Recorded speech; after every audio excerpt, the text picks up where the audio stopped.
Everybody, welcome back to the channel. We're continuing our read through of Brandon Sanderson's The Way of Kings. We are up to chapter 44, The Weeping. This is a flashback to 5 years ago from the main portion of our story, and we are back in Hearthstone with Kaladin, Tien, his mother, and his father, and things are going really poorly. They're in the midst of this sort of rainy season called the Weeping, and there's some imagery there.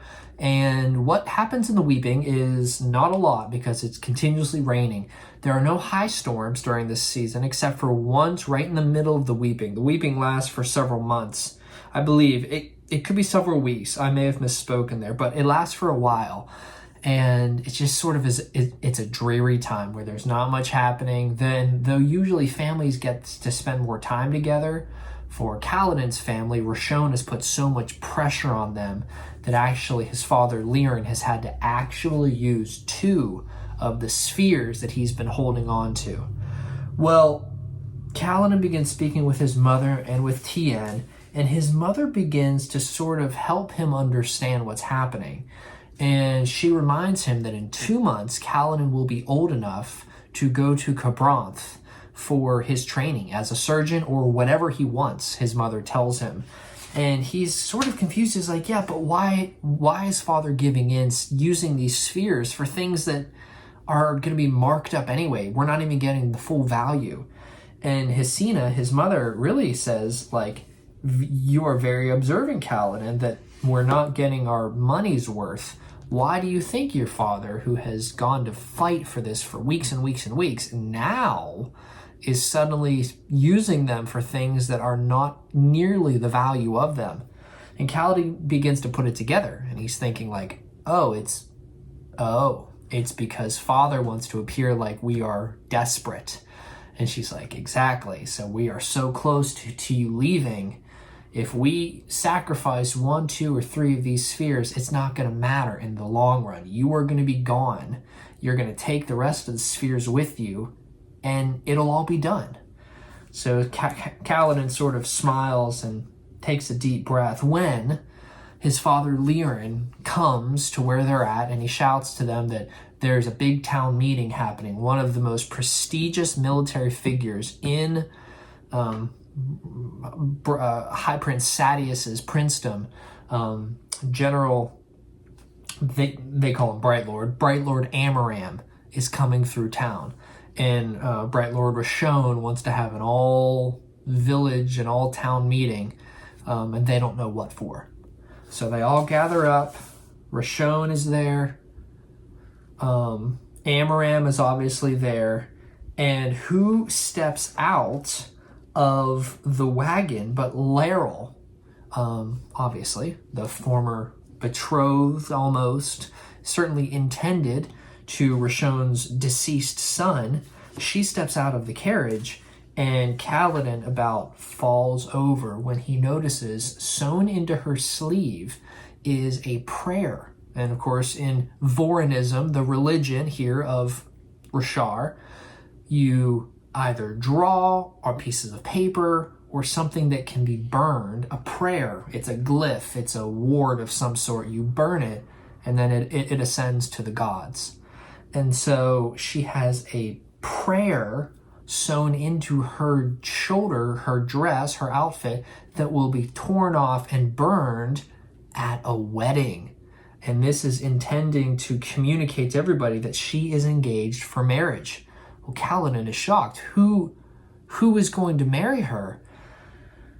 And unbelievably, he puts it together. It is going to be Roshone himself.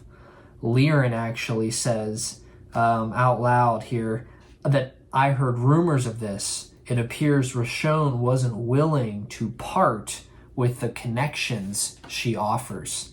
So what an absolutely awful situation. You have this mean, terrible, older man who is essentially going to force this younger girl to marry him because of her political and financial connections that offer to him. So really, really awful there, but their attentions are turned because Amaram steps up out of the carriage and addresses the crowd. He lets them know that usually he would delegate this to a subordinate, but it wasn't too bad, so he was going to step forward and do it himself.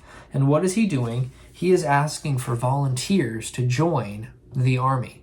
With the Vengeance Pact going on in the Shattered Plains, most of the tenured soldiers are out there fighting, trying to achieve vengeance on those who murdered the king. And so they're asking for volunteers to begin to recoup the numbers. A number of younger men, and even probably considered boys, volunteer. There's 1, 2, 3, looks like 4 or 5. But then it all ends. Nobody says anything else. So Amaram sort of sighs and says, all right, it looks like we're going to have to go to the list. And Lirin at that point shouts out, the list.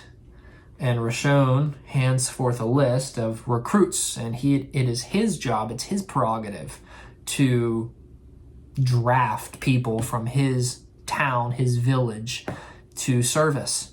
And so he tells his assistant, I want you to read the first several names, and I want you to read the last name on the list. Well, we as the reader know that there's something probably happening that's not going to be good. Sure enough, they read the first name, the second name, the third name, the fourth name.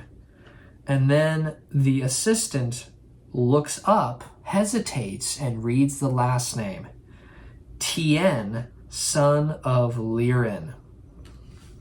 What has happened here is that Roshone knows that he can't draft Lirin because he is the only surgeon. He can't draft Kaladin because he is the surgeon's only apprentice.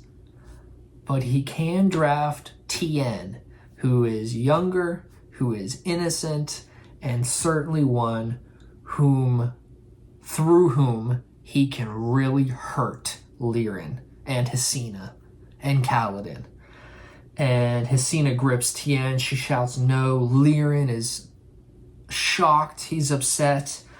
Amaram, though, sort of noticing what's going on here, almost scolds Roshone. They're cousins through some connection. He scolds him and essentially says, like, I don't have time for your small-town politics. Can't you pick somebody else? And Roshone says, no, this is my job. I get to do it my way. And so Amaram steps up closer to Lirin and says, look, I'll have him for 2 or 3 years. He will be no more than a message boy. I'm not going to put him in fighting. He'll be okay.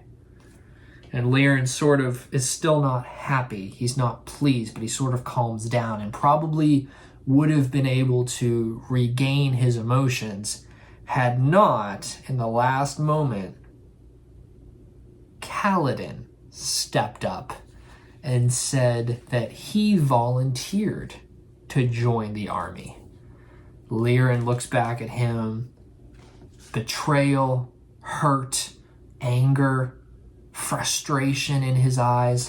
You've ruined everything, is what he is indicating to his son. But Kaladin essentially will not let Tien go and suffer this alone. Tien whispered, thank you to Kaladin, thank you. His father turned, walked away, and Kaladin called back to him as our chapter ends. In 4 years, I will bring him home safely.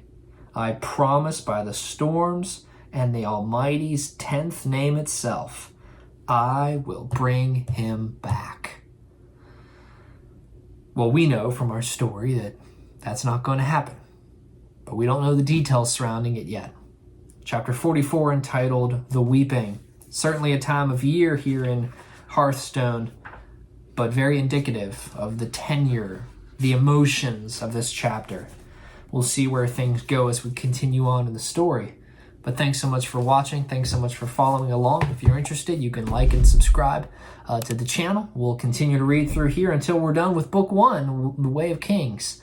If you're interested, on the channel itself, I have a playlist with every single chapter, every single interlude, the entire book is discussed. And you can follow along by finding that on the channel as well. So thank you so much for watching. Thank you so much for reading. We'll get back together in the next video.